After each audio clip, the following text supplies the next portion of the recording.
Êxodo, capítulo 16. Então, os filhos de Israel agora estão atravessando o deserto. Versículo 1 e 3. E partindo de Elim, toda a congregação dos filhos de Israel veio ao deserto de Sim, que está entre Elim e Sinai, aos 15 dias do mês segundo, depois de sua saída da terra do Egito. Então, na verdade, eles estavam viajando por 45 dias. E toda a congregação dos filhos de Israel murmurou contra Moisés e contra Arão no deserto. E os filhos de Israel disseram-lhes: quem dera tivéssemos morrido por mão do Senhor na terra do Egito, quando estávamos sentados junto às panelas de carne, quando comíamos pão até fartar, porque nos tendes trazido a este deserto, para matardes de fome a toda esta multidão. Agora, essa é uma acusação muito infeliz. É uma acusação falsa, mas às vezes as pessoas podem ser muito cruéis mesmo. Eles estão com fome, e quando as pessoas estão com fome, elas podem ficar, vamos dizer, selvagens. Você vai preferir lhes dar alguma coisa para comer antes mesmo de conversar com elas. E elas estavam com fome e disseram: seria melhor termos morrido no Egito, onde tinha comida, carne, pão, do que aqui neste deserto, morrendo de fome. Por que nós lhe demos ouvidos? Eles se esqueceram tão rápido da miséria e do cativeiro do Egito. E isso acontece muito quando alguém, depois de se livrar do jugo do pecado, das experiências do mundo, muitas vezes olha para trás e acha que as coisas que praticavam parecem mais glamurosas agora. Nós nos esquecemos do vazio, nós nos esquecemos da crueldade da escravidão, nós nos esquecemos de como era a dor, a mágoa e o sofrimento. Tudo o que nós lembramos é do estômago cheio. Então, quando eles se lembram do que passaram no Egito, tudo o que vem à mente é o lado positivo. Comer até se fartar, sentados junto às panelas. E eles diziam: ei, nós estaríamos melhor se nós estivéssemos morrido pela mão do Senhor, pelas pragas que Deus mandou, se o Senhor nos tivesse matado com os egípcios. Aí sim nós estaríamos melhor do que aqui, prestes a morrer de fome. Versículo 4.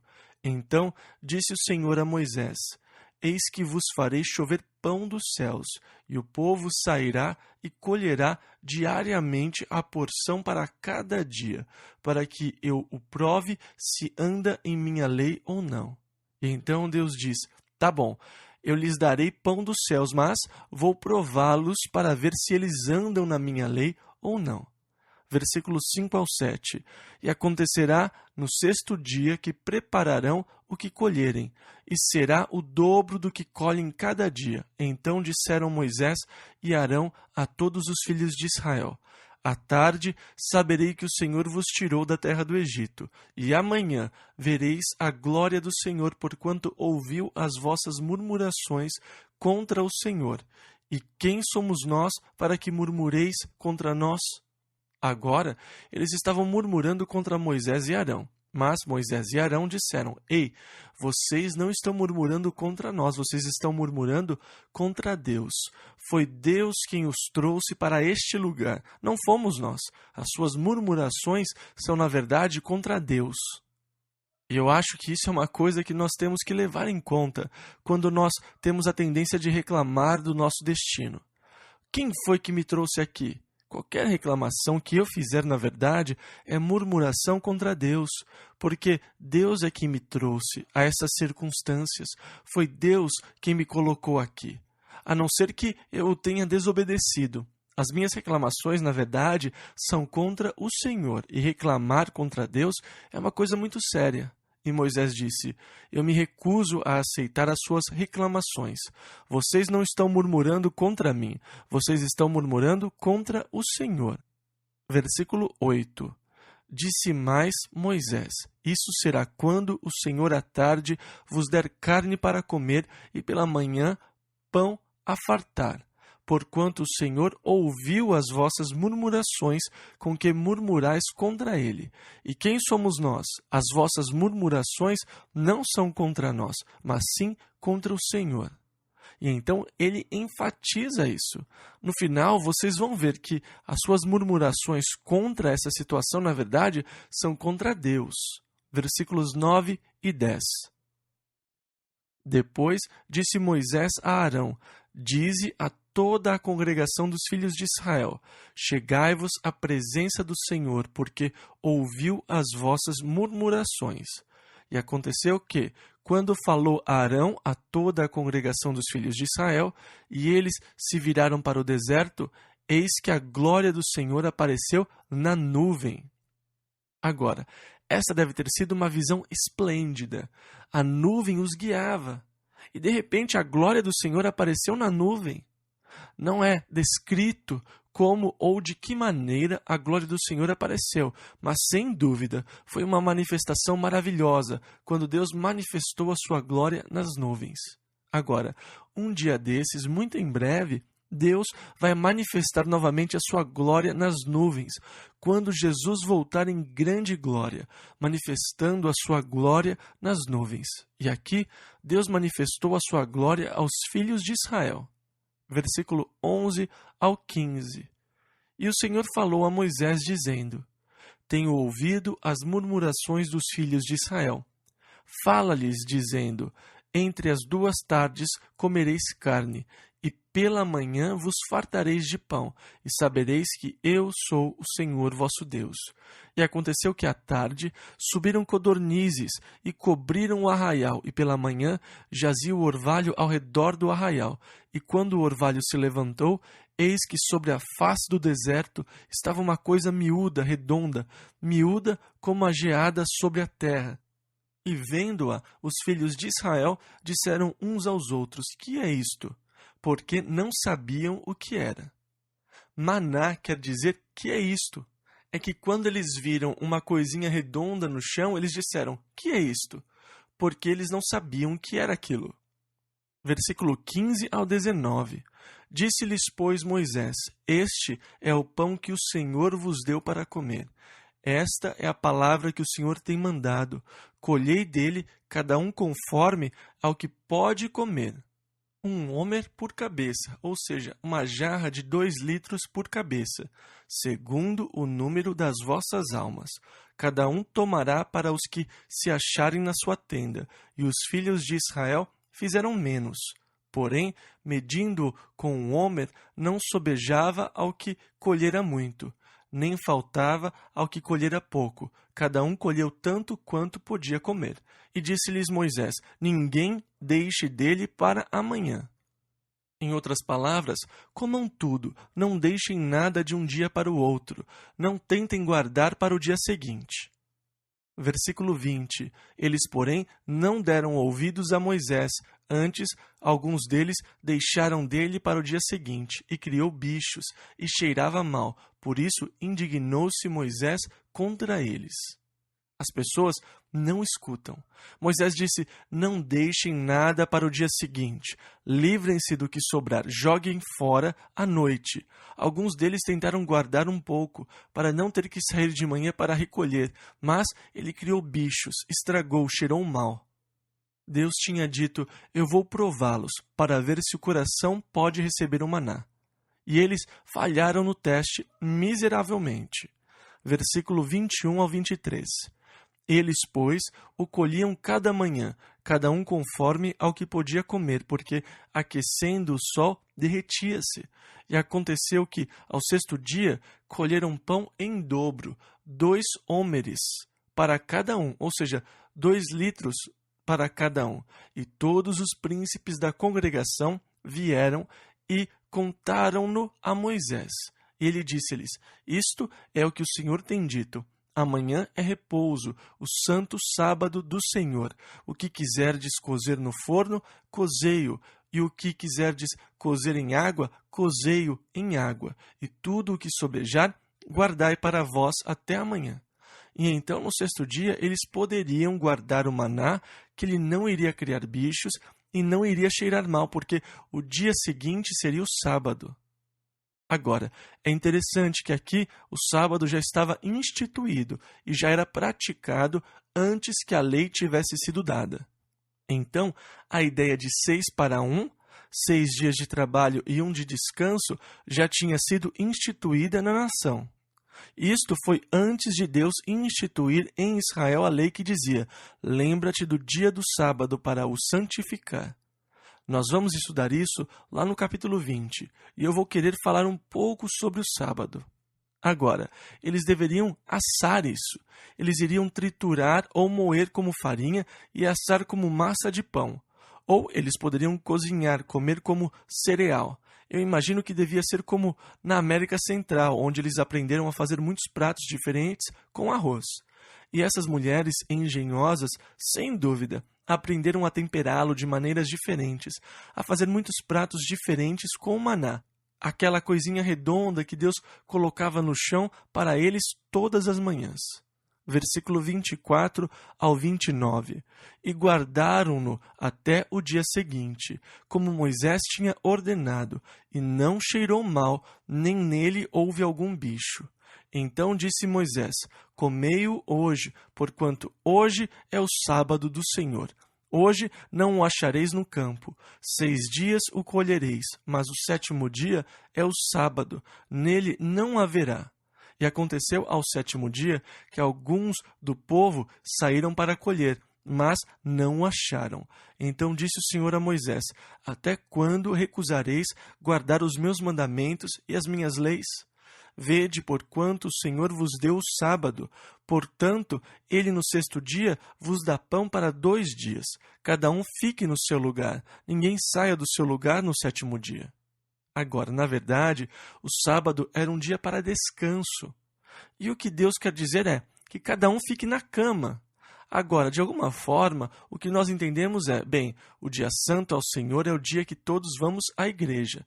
Nós nos reunimos e adoramos a Deus na igreja. Na verdade, o sábado era mais um dia de descanso do que um dia de adoração. Era um dia para descansar, para uma mudança de rotina, para dar ao corpo mais ou menos uma chance de se recuperar. O Senhor disse: 6 dias trabalharás e farás toda a tua obra, mas o 7º dia é um dia de descanso. E Deus também falou: eu lhes dei o sábado. O sábado foi feito para o homem. Deus o fez para o homem, para que o seu corpo se recuperasse. A ideia era ficar na cama, descansando sem fazer nada. Não de levantar e ir para a escola bíblica, sinagoga, coisa assim. Era para ficar na cama e descansar no dia de sábado. Eu não sei, mas essa não parece ser uma ideia boa? Versículo 30 ao 33. Assim repousou o povo no 7º dia, e chamou a casa de Israel o seu nome Maná, e era como semente de coentro branco, e o seu sabor como bolos de mel. E então era uma espécie de pãozinho de mel. E disse Moisés: esta é a palavra que o Senhor tem mandado. Encherás um homer dele e guardá-los-á para as vossas gerações, para que vejam o pão que vos tenho dado a comer neste deserto, quando eu vos tirei da terra do Egito. Disse também Moisés a Arão: toma um vaso e põe nele um homer cheio de maná, e coloca-o diante do Senhor para guardá-lo para as vossas gerações. E então um vaso com maná foi preservado para que, nos anos futuros, o povo pudesse ver o maná, o alimento que Deus proveu no deserto para os seus antepassados. Quando o tabernáculo foi construído, o maná foi colocado dentro do propiciatório, juntamente com a vara de Arão que tinha florescido. Versículo 34 ao 36. Como o Senhor tinha ordenado a Moisés, assim Arão o pôs diante do testemunho, para ser guardado, e comeram os filhos de Israel maná 40 anos, até que entraram em terra habitada. Comeram maná até que chegaram aos termos da terra de Canaã. E um homer é a 10ª parte do efá, ou seja, uma jarra de mais ou menos 2 litros. Êxodo capítulo 17, versículos 1 e 2. Depois, toda a congregação dos filhos de Israel partiu do deserto de Sim pelas suas jornadas, segundo o mandamento do Senhor, e acampou em Refidim. Não havia ali água para o povo beber. Então contendeu o povo com Moisés e disse: dá-nos água para beber. E Moisés lhes disse: Por que contendeis comigo? Por que tentais ao Senhor? Moisés disse que com as murmurações e as reclamações eles estavam tentando ao Senhor. Nós somos advertidos no Novo Testamento em relação a essa falha dos filhos de Israel, porque eles foram considerados culpados de tentar e provar a Deus, murmurando contra ele. Versículos 3 e 4. Tendo, pois, ali o povo sede de água, o povo murmurou contra Moisés e disse: Por que nos fizeste subir do Egito para nos matares de sede, a nós e aos nossos filhos e ao nosso gado? Ou seja, por que você nos tirou do Egito para nos matar de sede? E clamou Moisés ao Senhor, dizendo: Que farei a este povo? Daqui a pouco me apedrejará. Coitado de Moisés! Olha, o lugar de liderança não é fácil. A tarefa de Moisés não era nada fácil. Aqui o povo estava prestes a apedrejá-lo. Versículos 5 ao 7. Então disse o Senhor a Moisés: Passa diante do povo e toma contigo alguns dos anciãos de Israel, e toma na tua mão a tua vara com que feriste o rio, e vai. Eis que eu estarei ali diante de ti sobre a rocha, em Horebe, e tu ferirás a rocha, e dela sairão águas, e o povo beberá. E Moisés assim o fez, diante dos olhos dos anciãos de Israel, e chamou aquele lugar Massá, que quer dizer tentação, e Meribá, contenda, por causa da contenda dos filhos de Israel, e porque tentaram ao Senhor, dizendo: Está o Senhor no meio de nós ou não? E então, primeiro foi a fome, mas Deus prometeu suprir todas as nossas necessidades segundo as suas riquezas, em glória. Depois de guiá-los, Deus iria prover e cuidar deles. A primeira reclamação foi por comida, a segunda foi por água, e então são duas necessidades básicas, comida e bebida, especialmente no deserto. E então eu acho que é importante notar que, embora Moisés estivesse irritado com eles, não há sinais de que Deus estivesse irritado, porque as suas necessidades eram naturais. Agora, o modo como eles estavam agindo, as acusações que eles estavam fazendo, isso era extremamente errado. Mas as suas necessidades eram necessidades naturais. Deus reconhece isso. Deus não se mostra aborrecido com o povo, como Moisés. Deus diz a Moisés: Tome a sua vara e fira a rocha, e dela sairão águas. Agora, no Novo Testamento, nós lemos que todas essas coisas são figuras. Não quer dizer que são mitologia. Essa história é verdadeira, mas todas elas têm um outro lado, e Paulo nos diz que a rocha era Cristo. Agora, vocês lembram que Jesus, no último dia, o grande dia da festa, Jesus pôs-se em pé e clamou dizendo: Se alguém tem sede, venha a mim e beba.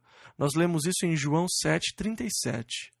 Foi na festa dos tabernáculos isso, quando eles celebravam como Deus guardou os seus antepassados durante os 40 anos de peregrinação no deserto. Uma parte do cuidado era prover água da rocha. E então, durante a festa dos tabernáculos, o sacerdote desceria até o tanque de Siloé com jarras de água. Eles as enchiam de água e voltariam para as escadas, onde milhares de judeus estariam reunidos na área do monte do grande templo. Na frente de todos, enquanto eles cantavam os cânticos Alel, o sacerdote derramava água sobre o piso no monte do templo. Aquilo era para lembrá-los como Deus proveu a água da rocha aos seus antepassados no deserto. Isso era uma parte da celebração da festa dos tabernáculos, das tendas, onde eles faziam pequenas tendas para lembrar como seus pais viveram no deserto por 40 anos. Então, essa cerimônia do derramamento da água era para lembrar a experiência da água que saiu da rocha. Jesus pessoalmente aplicou a Páscoa sobre si, dizendo: Este pão é o meu corpo partido por vós. Este cálice é o meu sangue derramado pela remissão dos seus pecados.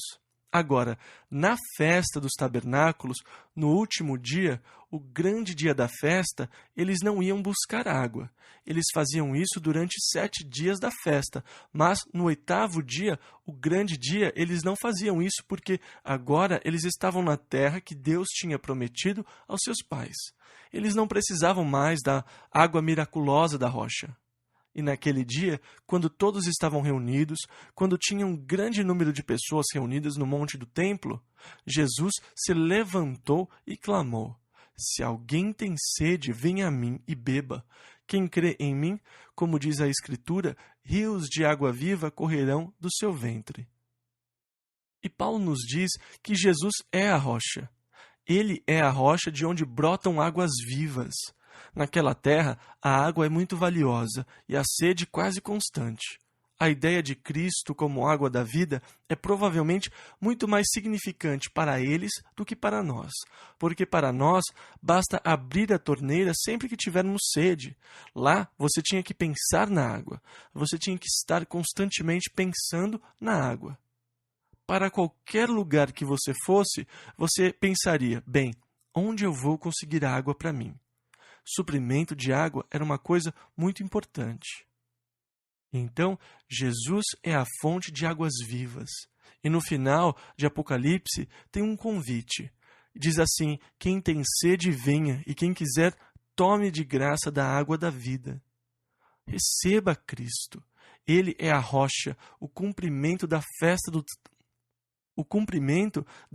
dos tabernáculos, a rocha de onde flui água, a água da vida, pela qual nós temos vida eterna.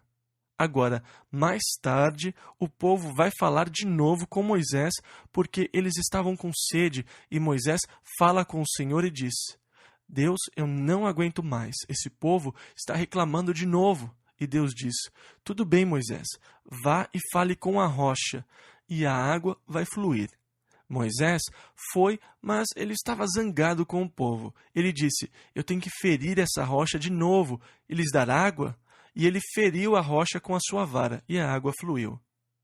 Mas Deus chamou Moisés e disse: Moisés, esse foi um péssimo erro. Eu lhe disse para falar com a rocha, mas você me desobedeceu. Você distorceu a minha imagem diante do povo. Por causa disso, Moisés, você não vai poder entrar na terra prometida. Deus, por favor, me perdoe, por favor, me deixe ir. Não fale mais comigo sobre esse assunto, Moisés. Tem que ser assim. Por quê? Porque agora o simbolismo foi quebrado.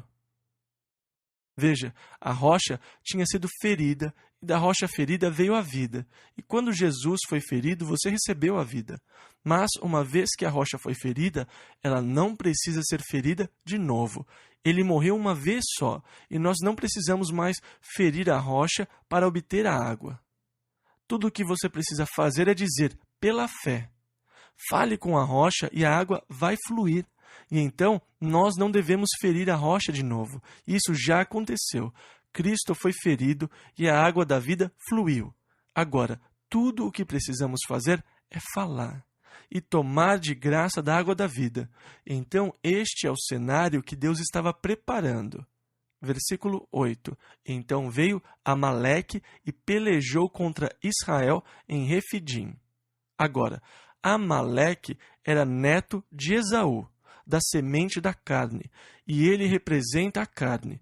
Então, nas Escrituras, Amaleque é sempre uma figura da carne, da vida carnal, da semente carnal. Tem a semente espiritual e tem a semente carnal. Tem o lado espiritual da minha natureza e tem o lado carnal da minha natureza. E o espírito e a carne estão em conflito, numa constante guerra. O meu espírito luta contra a minha carne luta contra o espírito. Eles são contrários. Todo filho de Deus sabe o que é ter um conflito com a sua carne. Agora, Amaleque é uma figura da carne. Aqui, o povo de Deus, a semente espiritual, está chegando para tomar a terra, mas a carne é a primeira coisa que se coloca no caminho para impedi-los, para não deixá-los entrar e tomar o que Deus tinha prometido lhes dar. Uma das maiores barreiras que nos impede de receber completamente as promessas de Deus para as nossas vidas é a carne. A carne está sempre guerreando contra o espírito. A nossa carne pode nos impedir de entrar na plenitude das promessas de Deus e na plenitude das bênçãos. Amaleque, uma figura da carne, vai ao seu encontro para lutar com eles. Versículo 9 ao 13. Por isso disse Moisés a Josué: escolhe-nos homens e sai, peleja contra Amaleque. Amanhã eu estarei sobre o cume do outeiro, e a vara de Deus estará na minha mão. E fez Josué como Moisés lhe dissera, pelejando contra Amaleque. Mas Moisés, Arão e Hur subiram ao cume do outeiro. E acontecia que, quando Moisés levantava sua mão, Israel prevalecia. Mas quando ele abaixava a sua mão, Amaleque prevalecia. Porém as mãos de Moisés eram pesadas, por isso tomaram uma pedra e a puseram debaixo dele, para assentar-se sobre ela. E Arão e Hur sustentaram as suas mãos, um de um lado e o outro do outro. Assim ficaram as suas mãos firmes, até que o sol se pôs. E assim Josué desfez a Amaleque e a seu povo, ao fio da espada. E Josué é o nome hebraico de Jesus. E Jesus em grego, que quer dizer Jeová é salvação. É a salvação de Deus. Josué foi enviado para lutar contra eles. Ele foi colocado sobre os outros servos de Deus e lutou contra os amalequitas. E lutou contra Amaleque, um tipo da carne, e Josué prevaleceu. Versículo 14. Então disse o Senhor a Moisés: escreve isto para a memória num livro. Então Moisés já estava escrevendo os acontecimentos e mais tarde ele iria compilar os primeiros 5 livros do Velho Testamento. Então, a compilação do livro, sem dúvida, já estava em andamento a essa altura. Deus lhe disse para escrever isso num livro como memória. Versículo 14 ainda. E relata-o aos ouvidos de Josué, que eu totalmente hei de riscar a memória de Amaleque de debaixo dos céus. Agora, você tem visto algum amalequita ultimamente? Não. Deus os destruiu, como ele disse que faria. Versículos 15 e 16. E Moisés edificou um altar ao qual chamou Jeová Nissi, o Senhor é minha bandeira. E disse, porquanto jurou o Senhor, haverá guerra do Senhor contra Amaleque, de geração em geração. O Senhor jurou que você vai ter uma batalha com a sua carne, de geração em geração. E como isso é verdade. Mais para frente na história, Deus dá um mandamento e é por causa disso que é difícil para muitos entenderem. Muitos críticos culpam a Bíblia e culpam Deus. Quando Saul era rei de Israel, Deus mandou, por meio de Samuel, que Saul destruísse totalmente os amalequitas. Vocês se lembram? Nós lemos lá em 1 Samuel 15:3. Vai, pois, agora e destrói totalmente a tudo. Matarás desde o homem até a mulher, desde os meninos até aos de peito e todos os animais. Como eu digo, as pessoas têm muita dificuldade para entender esse mandamento de Deus em particular. Mas quando nós percebemos que Amaleque representa a carne, o que Deus diz é que você não consegue trégua com a sua carne. Deus não tem remédio para a carne. A única solução para a carne é crucificá-la, mortificá-la. Em Romanos 8,13 nós lemos, se pelo Espírito mortificardes as obras do corpo, vivereis. Deus não queria que eles fizessem trégua. Deus não queria que eles deixassem nada da carne. Destrua totalmente, acabe com tudo. E essa foi a ordem de Deus para Saul. Mas Saul falhou em obedecer e Deus ficou zangado com ele. Samuel disse, você não quis que Deus governasse sobre você, você recusou obedecer a Deus. Por isso, Deus o rejeitou de ser rei sobre Israel.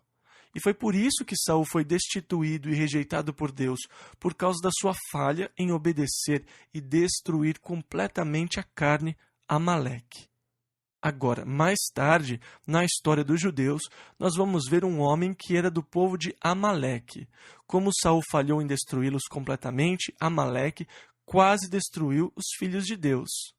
Foi na época que Ester era rainha. Mardoqueu recusou a se inclinar diante do maligno Amã. Amã ficou furioso com a recusa de Mardoqueu, de se inclinar diante dele. ele foi até o rei para que ele assinasse um decreto que dizia que, num determinado dia, todos os judeus de todos os reinos seriam destruídos. Vocês lembram da história de Amã? Amã era um amalequita. Como Saul falhou em destruir totalmente a carne voltou e quase destruiu o povo de Deus. O rei assinou o decreto, marcando um dia para que todo o povo judeu fosse morto, em todo o reino dos medos e dos persas. Então, quando você ler sobre Amaleque nas Escrituras, lembre que ele é uma figura da carne, da vida carnal. Como eu digo, Deus não tem programas de reforma, mas nós tentamos reformar a nossa carne. Deus não tem programas de reforma, ele tem só um decreto para a carne: crucificá-la. E eu estou crucificado com Cristo. Esta é a única solução de Deus para a sua carne. Você tenta mimá-la, criá-la, deixar a sua melhor parte viva. Eu vou guardar a melhor parte da minha carne para Deus. Como Saul. Senhor, eu guardei o melhor para o Senhor, eu quero fazer um sacrifício. Mas obedecer é melhor do que o sacrificar, e o atender é melhor do que a gordura de carneiros. E então, não farás aliança alguma com eles, disse Deus. Haverá guerra contra Amaleque de geração em geração. Êxodo, capítulo 18, versículo 1. Ora, Jetro, sacerdote de Midian, sogro de Moisés. E a mesma palavra sogro, em hebraico, pode ser traduzida como cunhado, pois primeiramente o sogro de Moisés tinha sido chamado de Reuel. E então pode ser que Jetro seja outro nome para Reuel, ou pode ser que Jetro, na verdade, seja irmão da esposa de Moisés. Mas ele era sacerdote em Midian. Como eu disse, a palavra sogro também poderia ser traduzida como cunhado. Versículos 1 e 2. Ouviu todas as coisas que Deus tinha feito a Moisés e a Israel, seu povo, como o Senhor tinha tirado a Israel do Egito. E Jetro, sogro de Moisés, tomou a Zípora, a mulher de Moisés, depois que ele lhe a enviara. Agora, vocês se lembram, Deus tinha chamado Moisés para tirar os filhos de Israel do Egito, e Moisés estava a caminho do Egito com a sua esposa Zípora, quando o Senhor o encontrou e quase o matou. Zípora sabia o que estava acontecendo. Ela rapidamente circuncidou o menino. Ela inclusive acusou Moisés de ser um esposo sanguinário. Evidentemente, não deve ter sido uma cena agradável. Quer dizer, deve ter tido uma bela briga entre eles. Moisés deve tê-la mandado de volta para o seu pai. Volte para o seu pai, eu vou descer ao Egito para fazer o que eu tenho que fazer. Então, nem Zípora, nem os seus filhos, Gerson e Eliezer, o acompanharam. Mas agora que ele voltou para a região de Midian, Jetro vem e lhe traz a sua esposa e os seus filhos. Tomou Zípora, a mulher de Moisés, versículo 3 ao 11, com seus 2 filhos, dos quais um se chamava Gerson, porque disse, eu fui peregrino em terra estranha, e o outro se chamava Eliezer, porque disse, o Deus de meu pai foi por minha ajuda e me livrou da espada de Faraó. Vindo, pois, Jetro, o sogro de Moisés, com seus filhos e com sua mulher, a Moisés no deserto, ao monte de Deus, onde se tinha acampado, disse a Moisés, eu, teu sogro Jetro, venho a ti, com tua mulher e seus 2 filhos com ela. Então saiu Moisés ao encontro de seu sogro, e inclinou-se e beijou-o, e perguntaram um ao outro como estavam, e entraram na tenda. E Moisés contou a seu sogro todas as coisas que o Senhor tinha feito a Faraó e aos egípcios por amor de Israel, e todo o trabalho que passaram no caminho, e como o Senhor os livrara. E alegrou-se Jetro de todo o bem que o Senhor tinha feito a Israel, livrando-o da mão dos egípcios. E Jetro disse, bendito seja o Senhor, que vos livrou das mãos dos egípcios e da mão de Faraó, que livrou a este povo de debaixo da mão dos egípcios. Agora sei que o Senhor é maior que todos os deuses, porque na coisa em que se ensoberbeceram, os sobrepujou. Isto é, Deus era maior do que eles e do que os seus deuses, que eram a soberba dos egípcios. Versículos 12 e 13. Então Jetro, o sogro de Moisés, tomou holocausto e sacrifícios para Deus, e veio Arão e todos os anciãos de Israel para comerem pão com o sogro de Moisés diante de Deus. E aconteceu que, no outro dia, Moisés assentou-se para julgar o povo, e o povo estava em pé diante de Moisés desde a manhã até a tarde.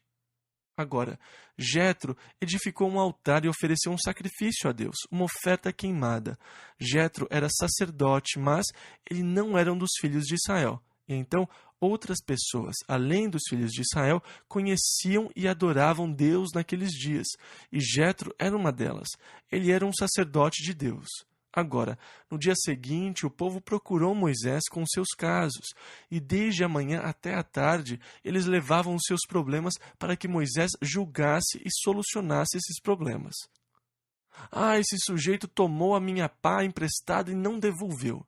Ou ele quebrou o cabo, e Moisés diria, então você tem que lhe dar um cabo novo, ou consertar o que quebrou.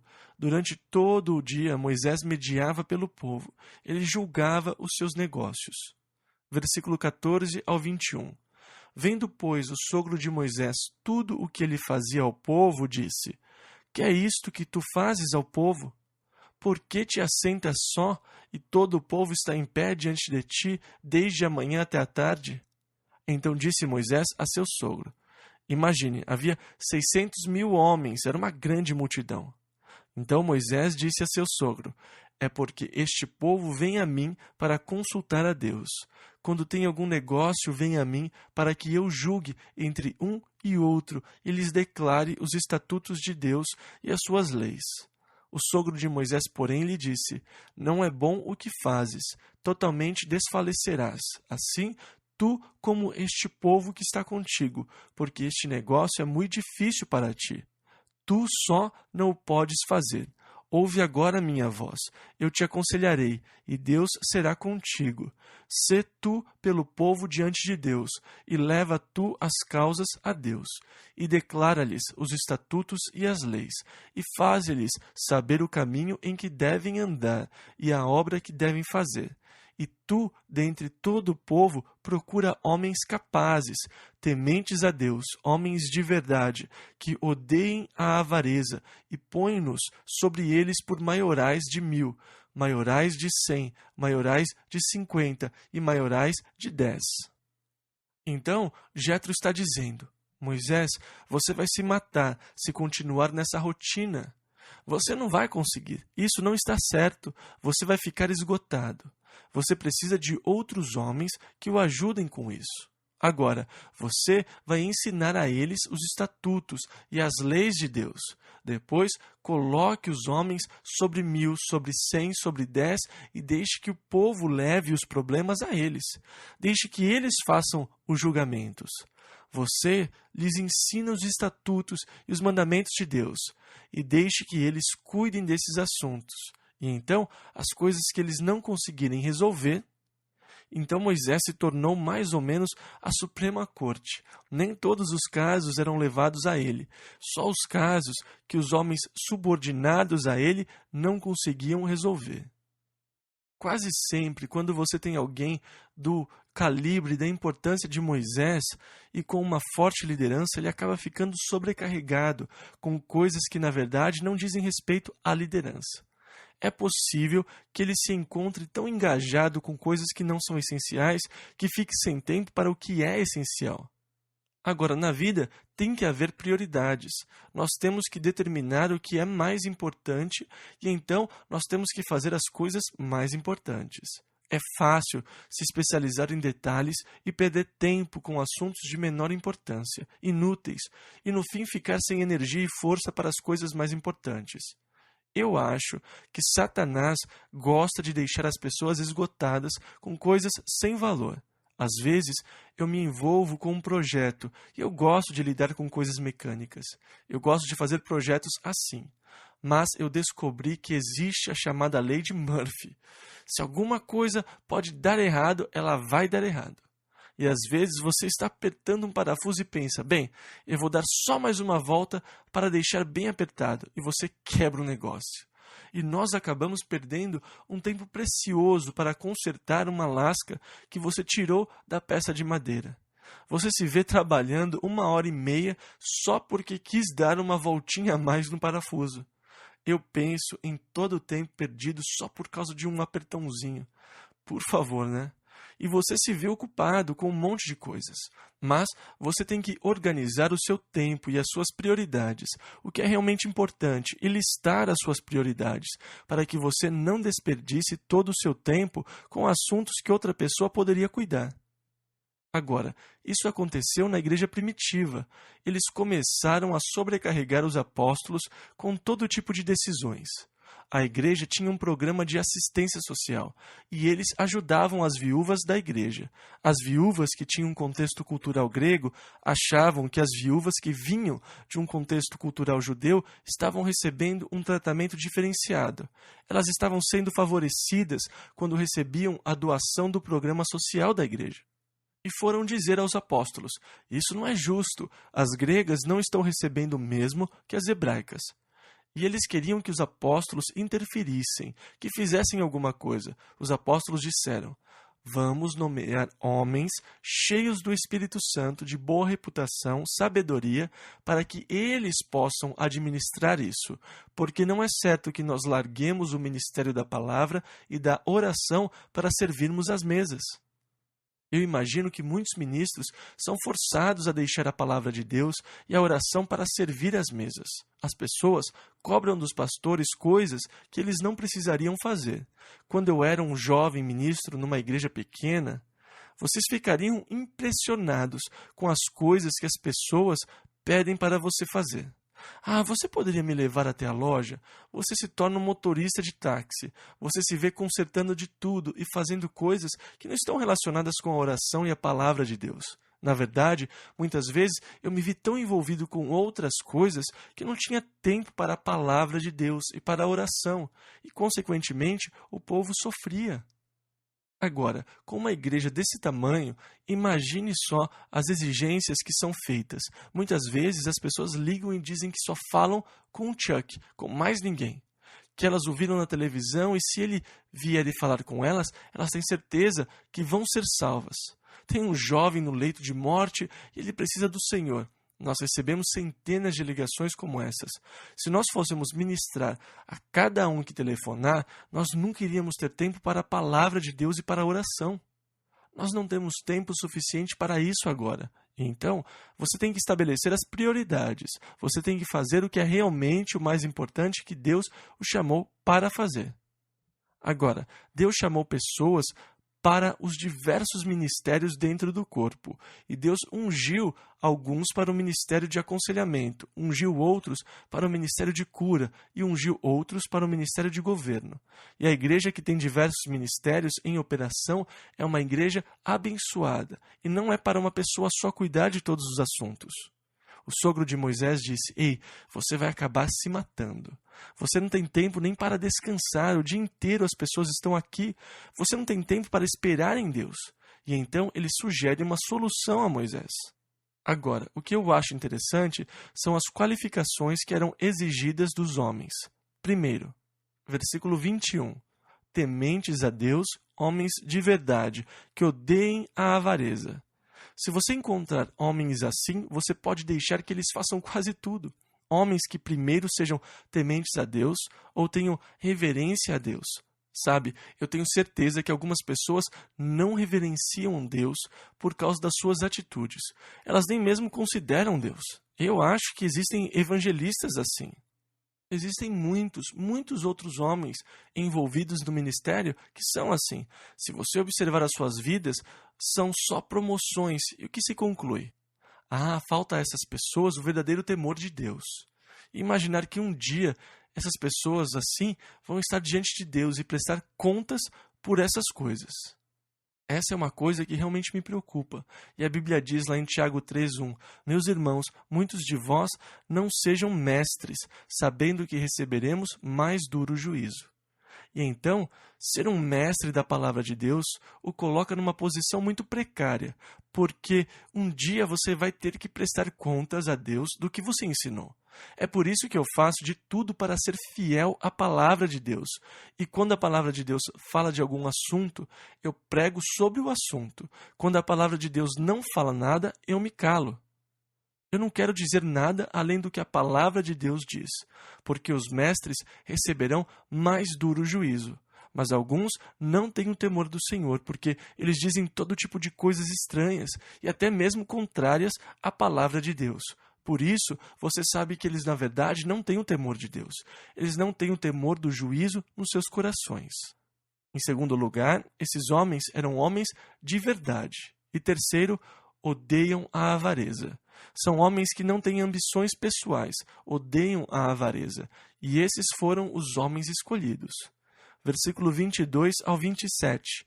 Para que julguem este povo em todo o tempo, e seja que todo o negócio grave tragam a ti, mas todo o negócio pequeno eles o julguem. Assim a ti mesmo te aliviarás da carga, e eles a levarão contigo. Se isto fizeres, e Deus te mandar, poderás então subsistir. Assim também todo este povo em paz irá ao seu lugar. E Moisés deu ouvidos à voz de seu sogro, e fez tudo quanto tinha dito. E escolheu Moisés homens capazes de todo Israel, e os pôs por cabeças sobre o povo, maiorais de 1000, maiorais de 100, maiorais de 50 e maiorais de 10. E eles julgaram o povo em todo o tempo. O negócio árduo trouxeram a Moisés, e todo o negócio pequeno julgaram eles. Então despediu Moisés o seu sogro, o qual se foi à sua terra. Então, evidentemente, a esposa e os filhos de Moisés agora ficam com ele, e o seu sogro volta para casa.